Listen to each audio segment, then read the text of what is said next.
তোমরা যারা ঢাকা বিশ্ববিদ্যালয়ের হত্যাকাণ্ড নিয়ে এত কথা বলছো, এত পোস্ট দিচ্ছ,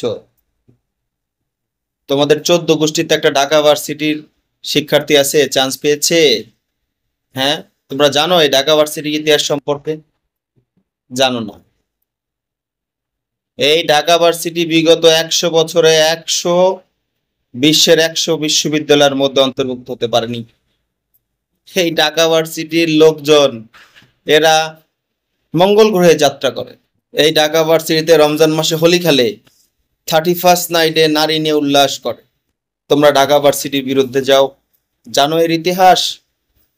একটা মাত্র খুন নিয়ে তোমাদের এত পারাপারি। হ্যাঁ, খুব একটা বেশি খারাপ কাজ করে ফেলেছে।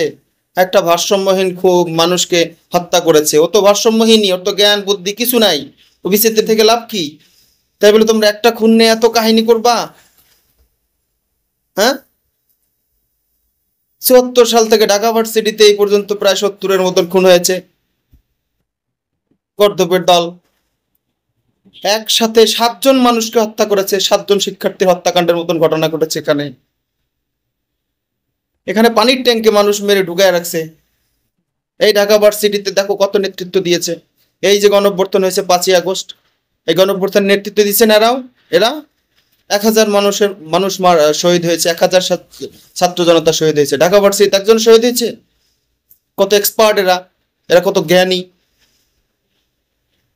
বাংলাদেশের বিভিন্ন ছাত্র সংগঠনের মাঠ কর্মীর লোকরা সারা জীবন শেষ করে ফেলে, কিন্তু কেন্দ্রীয় কমিটিতে নেতৃত্ব দেয় প্রায় এরা 50%। তাতে এরা রাজনীতি করুক আর না করুক। বাংলাদেশে আমলাতন্ত্র কত বড় একটা বিশাল জনগোষ্ঠী এই ঢাকা ভার্সিটিতে বেড়ে আসছে, তোমরা জানো?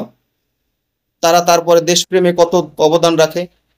হাজার হাজার কোটি টাকা বিদেশে পাঠায়, হাজার হাজার কোটি টাকা নিজে ইনকাম করে। তোমরা ঢাকা ভার্সিটির বিপক্ষে আসছো লাগতে।